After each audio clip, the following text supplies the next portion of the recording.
This is Chapter 8 of Prodigy. Day. We touched down in Lamar, Colorado on a cold, rainy morning right on schedule. Razor leaves with his squadron. Cade and I wait in the dark stairwell leading out from the back entrance of his office until the sounds outside have quieted and most of the ship's crew have left. This time there are no guards performing fingerprint scans or ID checks, so we can follow the last of the soldiers straight off the exit ramp.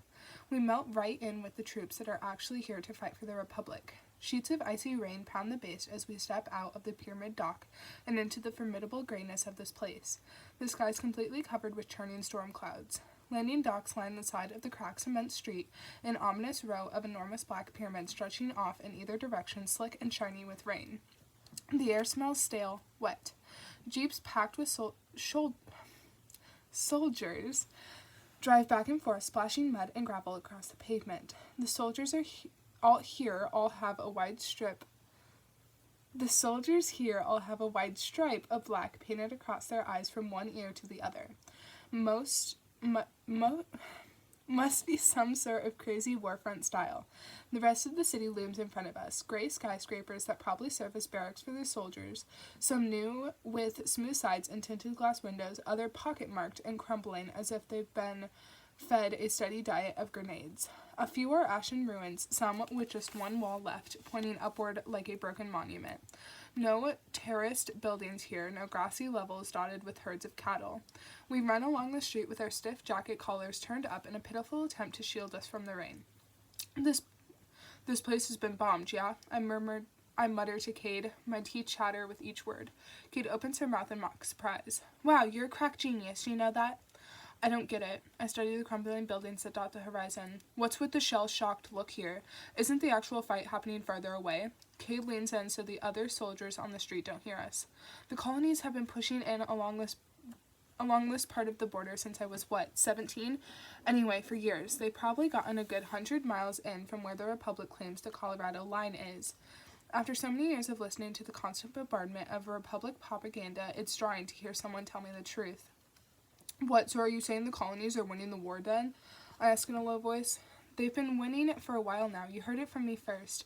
Give it a few more years, kid, and the colonies will be right in your backyard. She sounds kind of disgusted. Maybe there's some lingering resentment she has against the colonies. Make of that what you will, she mutters. I'm just here for the money. I fall silent. The colonies will be the new United States. Can it really be possible that after all these years of war, it might finally come to an end? I try to imagine a world without the Republic, without the Elector, the trials, the plagues, the colonies as the victor. Man, too good to be true. And with the Elector's potential assassination, this might all come true even sooner. I'm tempted to press her more on it, but Cade shushes me before I can start, and we end up walking in silence. We make a turn several blocks down and follow a double row of railroad tracks for what feels like several miles. Finally, we stop when we reach a street corner far from the barracks, darkened by the shadows of ruined buildings alongside it. Lone soldiers walk by here and there. There's a lull in the fighting right now, Cade murmurs as she squints down the tracks. Has been for a few days, but it'll pick up soon. You're going to be so grateful to be hanging with us. None of these Republic soldiers will have the luxury of hiding underground when the bombs come raining down. Underground? But Cade's attention is fixed on a soldier, walking straight toward us along one side of the tracks. I blink water out of my eyes and try to get a better look at him. He's dressed no differently from us, in a soaked cadet jacket with a diagonal flap of cloth covering part of the buttons and single silver stripes along each shoulder. His dark skin is slick behind the sheets of pouring rain, and his short curls are plastered to his head. His breath comes out in white clouds. When he gets closer, I can see that his eyes are a startling pale gray. He walks by without acknowledging us and gives Cade the subtlest gesture, 2 fingers on his right hand held out in a V. We cross the tracks and continue for several more blocks. Here the buildings are crowded close together, and the streets are too narrow that only 2 people can fit down an alley at a time. This must have once been an area where civilians lived. Many of the windows are blown out and others are covered with tattered cloth. I see a couple of people's shadows inside them, lit by flickering candles. Whoever isn't a soldier in this town must be doing what my father used to do, cooking, cleaning, and caring for the troops. Dad must have lived in squalor like this too whenever he headed out to the war front for his tours of duty. Cade shakes me out of my thoughts by pulling us abruptly into one of the dark, narrow alleys. Move fast, she whispers. You know who you're talking to, right? She ignores me, kneels down along the edge of one wall where there's a metal grating lining the ground, then takes out a thin black device with her good arm. She runs it quickly along an edge of the grating. A second passes. Then the grating lifts off the ground on two hinges and silently slides open, revealing a black hole. It's purposely designed to be worn and dirty, I realize, but this thing's been modified into a secret entrance. Cade stoops down and jumps into the hole. I follow suit. My boots splash into shallow water, and the grating above us slides shut again.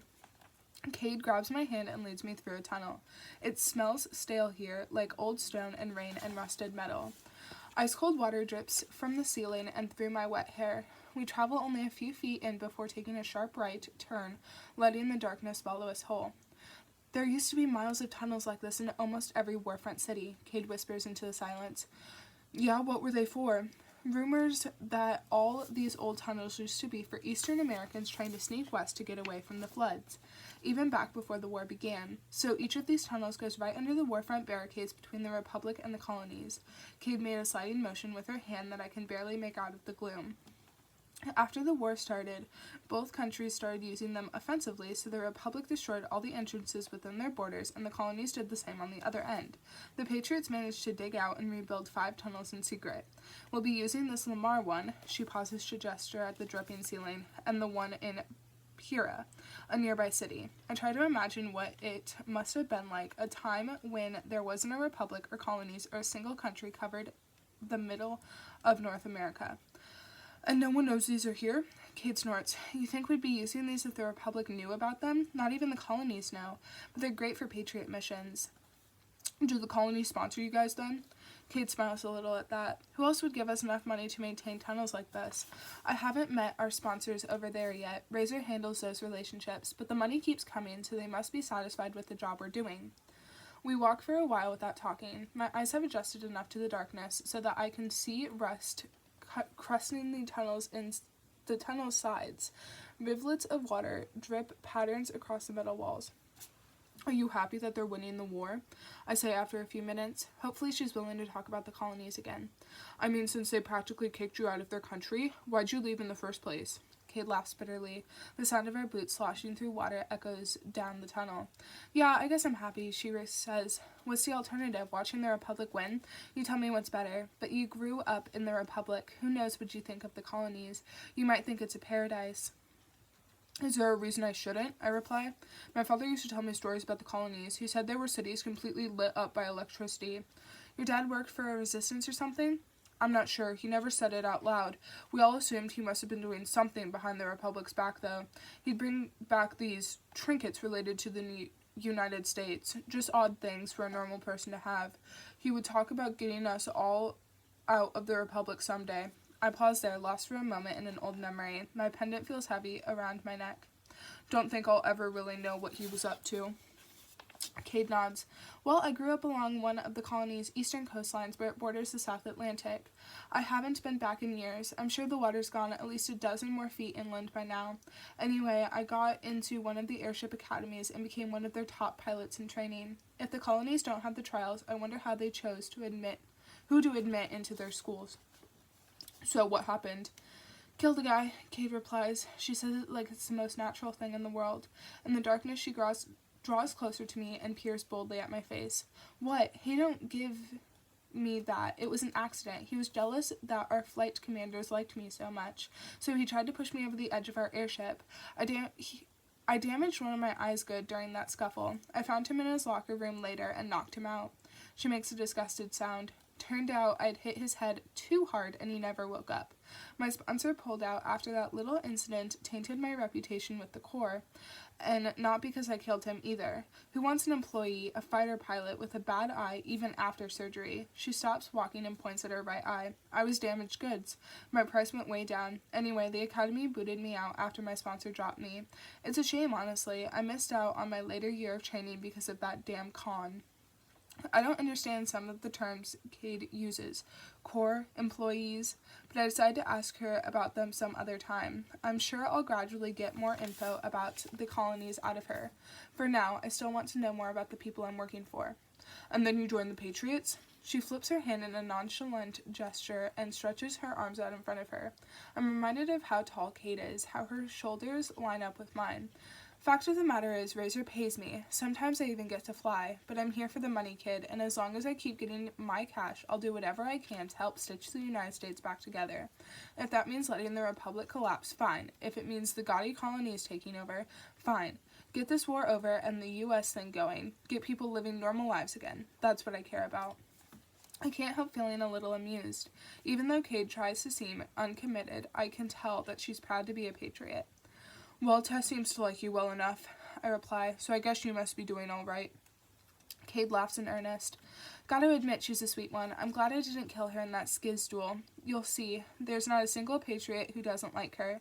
Don't forget to show some love to your little friend now and then, okay? I know you've got the hots for June, but Tess is head over heels mad for you, in case you couldn't tell. That makes my smile fade a little. I guess I just never really thought about her like that, I murmur. With her past, she deserves some love, yeah? I put my hand out and stop Cade. She told you about her past? Cade glances back at me. She's never told you her stories, has she? She says, genuinely bewildered. I could never get them out of her. She always sidestepped it, and after a while I just gave up trying. Cade sobers. She probably doesn't want you to feel sorry for her, she finally says. She was the youngest of 5. She was 9 at the time, I think. Parents couldn't afford to feed all of them, so one night they locked her out of the house and never let her back in. She said she pounded on the door for days. I can't say I'm surprised to hear this. The Republic's so lazy when it comes to dealing with street orphans that none of us ever got a second glance. My family's love was all I had to hang on to in my early street years. Apparently Tess didn't even have that. No wonder she was so clingy when I first met her. I must have been the only person in the world who cared about her. I don't know, I whisper. Well, I didn't know, I whisper. Well, now you do, Cade replies. Stick by her. You two are a good match, you know. It makes her snicker. Both so damn optimistic. I've never met such a sunshine and rainbows pair of slum sector cons. I don't respond. She's right, obviously. I've never dwelled on the thought, but Tess and I are a good match. She understands intimately where I come from.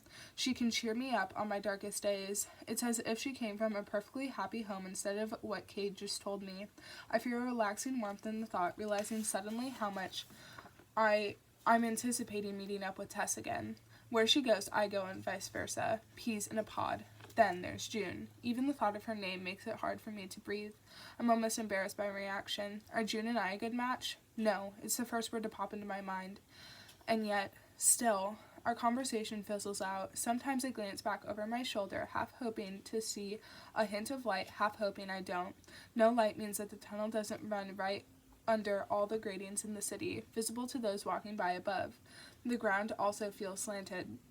We're traveling deeper and deeper underground. I force myself to breathe evenly as the walls narrow, closing in around me. Gaudy tunnel, what I wouldn't give to be back in the open. It takes forever, but finally I feel Cade come to an abrupt halt. The echo of our boots in the water sounds different now. I think we've stopped in front of a solid structure of some sort, maybe a wall. This used to be the rest bunker for fugitives, she mutters.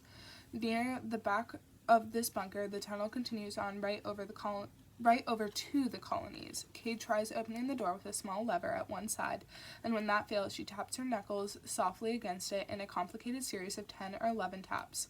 Rocket, she calls out. We wait, shivering. Nothing. Then a dim little rectangle in the wall slides open, and a pair of yellow-brown eyes blinks at us. Hi, Cade. Airship was right on time, yeah? The girl behind the wall says before narrowing her eyes at me. Who's your friend? Day, Cade replies. No, you better stop all this crap and let me in. I'm freezing. All right, just checking. The eyes search me up and down. I'm surprised she can see much of anything in this darkness. Finally, the little rectangle slides shut. I hear a few beeps and a second voice. The wall slides open to reveal a narrow corridor with a door at its other end. Before either of us make a move, 3 people step forward from behind the wall and point guns right at our heads. Get in, one of them barks at us. It's the girl who just opened the wall's peephole. We do as she says. The wall closes behind us. This week's code? She adds, cracking her gun loudly. Alexander Hamilton, Cade replies impatiently. Now the 3 guns are pointed at me instead of Cade. Day, eh? The girl says. She blows a quick little bubble. You sure about that? It takes me a moment to realize that her second question is addressed to Cade instead of me. Cade sighs in exasperation and smacks the girl's arm. Yes, it's him, so knock it off. The gun's lower. I let out a breath I didn't know I was holding. The girl who let us in gestures for us to walk toward the second door. And when we reach it, she slides a little device similar to the one Cade had across the door's left side. A few more beeps. Go on in, she tells us. Then she jets her chin at me. Any sudden moves, and I'll shoot you faster than you can blink. The second door slides open. Warm air pours over us as we step into a large room full of people bustling around tables and wall-mounted monitors. Electric lights are on the ceiling. A faint but distant scent of mold and rust lingers in the air. There must be 20-30 people down here, and the room still feels spacious. A large projection of an insignia decorates the room's back wall, one that I immediately recognize as the abbreviated version of the official Patriot flag, a small silver star with 3 silver V's stripes below it. Smart to project it, I realize, so they can pick up and move out quickly if need be. Some of the monitors show the airship schedules I'd seen while on board the Dynasty. Others show security cam-like footage streaming from officers' rooms, or wide shots of Lamar's city streets, or video from the flight decks of airships right in the warfront's skies.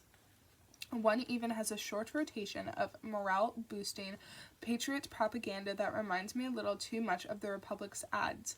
It says, "Bring back the states," followed by "Land of the free," and then "We are all Americans." Still others display views of continental America littered with multicolored dots, and 2 of them show world maps.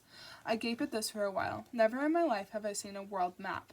I'm not even sure if any exist in the Republic. But here I can see the oceans that wrap their way around North America, the cut-up island territories labeled South America, a tiny archipelago called the British Isles, gigantic land masses called Africa and Antarctica, the country of China with a bunch of little red dots sprinkled right in the ocean around the edge of its land.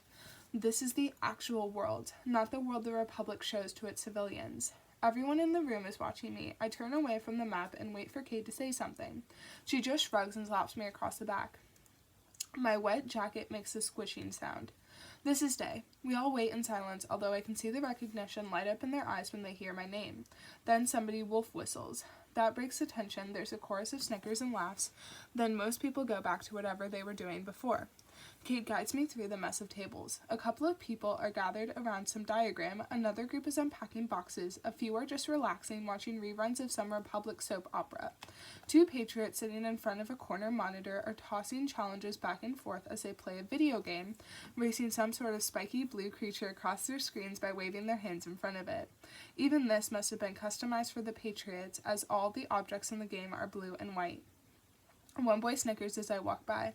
He has a shock of dyed blonde hair spiked up into a faux hawk, dark bronze skin, and a slight hunch to his broad hulking shoulders, as if he's permanently ready to pounce. A chunk of flesh is missing from his earlobe. I realize it's the same person who wolf whistled earlier.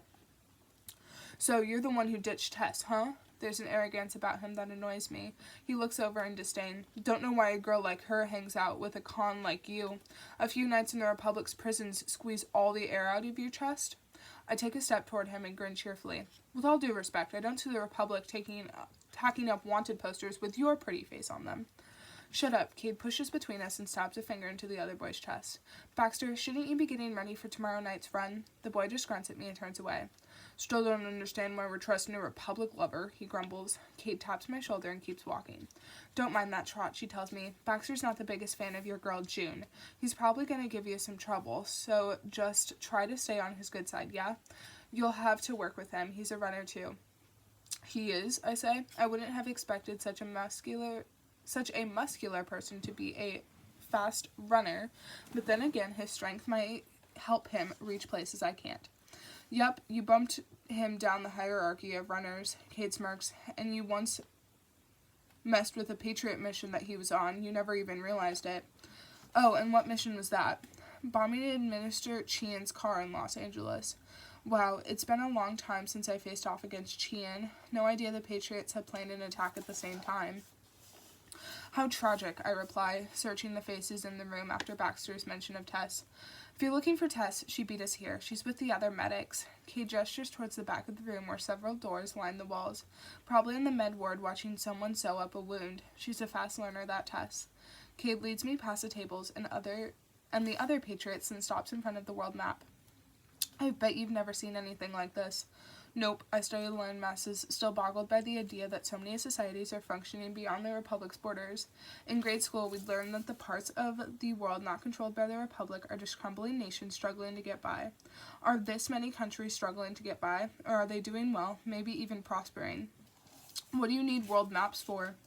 Our movement here has spawned similar ones across the globe, Kate replies, crossing her arms. Wherever people are pissed at their governments, kind of morale boosting for us to see it on the wall. When she sees me continue to analyze the map with a concentrated frown, she runs a quick hand across the middle of North America. There's the republic we all know and love, and that's the colonies. She points to a smaller, more broken up spread of land sharing the republic's eastern border. I study the red circles denoting cities in the colonies, New York City, Pittsburgh, St. Louis, Nashville. Do they glow like my father said? Kate goes on, sweeping her hand up north and down south. Canada and Mexico each keep a strict demilitarized zone between themselves and both the republic and colonies. Mexico's got her own share of patriots. Then here's whatever's left of South America. This all used to be a huge continent too, you know. Now it's Brazil. She points to a large triangular island far south of the Republic, Chile, and Argentina. Kate cheerily points out what the continents are and what they used to be. What I see is Norway, France, Spain, Germany, and the British Isles used to be part of a larger place called Europe. The rest of Europe's people, she says, fled to Africa. Mongolia and Russia aren't extinct nations contrary to Republic teachings. Australia used to be one solid landmass. Then there are the superpowers. China's enormous floating metropolises are built entirely over the water and have permanently black skies. Hai Cheng, Kate interjects, sea cities. I learned that Africa wasn't always the flourishing, technologically advanced continent it is today, gradually filling up with universities, skyscrapers, and international refugees. And Antarctica, believe it or not, was once uninhabited and completely covered in ice. Now, like China and Africa, it houses the world's tech capitals and attracts a fair share of tourists. The Republic and the colonies have such pathetic tech in comparison. Kate adds, I'd like to visit Antarctica someday. Supposed to be gorgeous. Very different. She tells me the United States used to be one of those superpowers. Then came the war, Kate adds, and all their top thinkers literally fled for higher ground. Antarctica caused the flooding, you know. Things are already going downhill, and then the sun went haywire and melted all the Antarctic ice. Flooding like you and I can't even imagine. Millions dropped dead from the temperature changes. Now that must have been a spectacle, yeah? The sun reset itself eventually, but the climate never did. All that fresh water mixed up with seawater, and nothing's been the same since. The Republic never talks about any of this. Kate rolls her eyes. Oh, come on, it's the Republic. Why would they? She points toward one small monitor in the corner that seems to be broadcasting news headlines. You want to see what the Republic is like from a foreigner's perspective? Here. When I pay closer attention to the headlines, I realize that the voiceover is in a language I can't understand. Antarctican, Kate explains when I glance questioningly at her. We're feeding in one of their channels. Read the captions. The screen shows an aerial view of a continent with the text Republic of America hovering over the land. A woman's voice narrates, and right at the bottom of the screen is a running marquee of her translated words. To find new ways of negotiating with this heavily materialized rogue state, especially now that their transition of power to the Republic's new elector is complete. African President Ntomi Okonjo proposed a halt today to the United Nations aid for the Republic until there is enough evidence of a peace treaty between the isolationist country and its eastern neighbor. Isolationist militarized rogue. I stare at the words. To me, the Republic has been portrayed as the epitome of power, a ruthless, unstoppable military machine. Kate grins at the expression on my face as she finally leads us away from the monitors. Suddenly, the Republic doesn't seem so powerful, does it? Puny little secretive state groveling for international aid?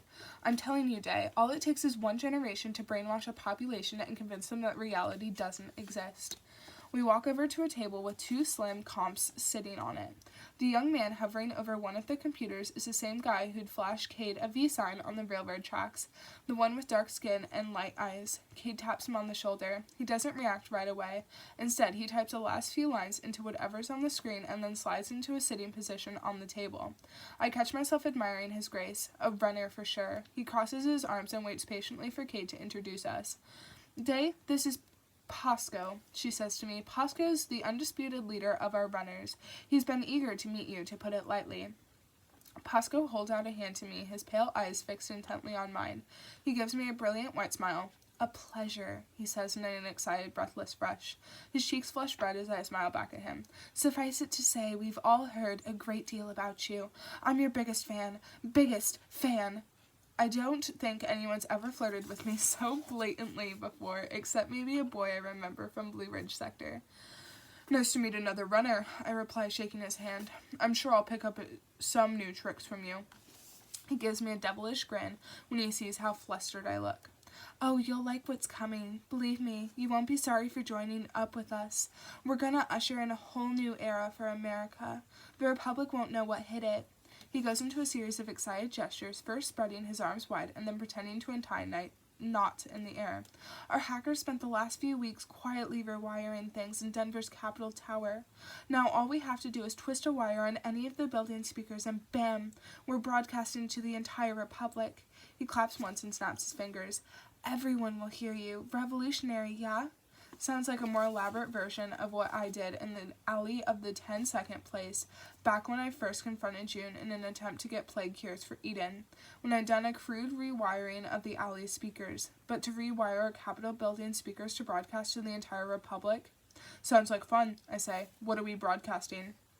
Pasco blinks at me in surprise. "The elector's assassination, of course." His eyes dart to Cade, who nods, and then he pulls a small rectangular device from his pocket. He flips it open.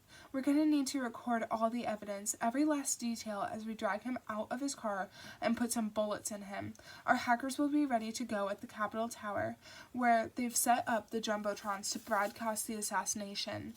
We'll declare a victory over the speakers to the entire Republic. Let's see them try and stop that." The savagery of the plan sends chills down my spine. It reminds me of the way they taped and broadcasted John's death, my death, to the whole country. Pasco leans towards me, puts his hand against my ear, and whispers, "That's not even the best part, Day." He pulls away long enough to give me another huge toothy grin. "Want to know what the best part is?" I stiffen. "What?" Pasco crosses his arms in satisfaction. "Razor thinks you should be the one to shoot the elector."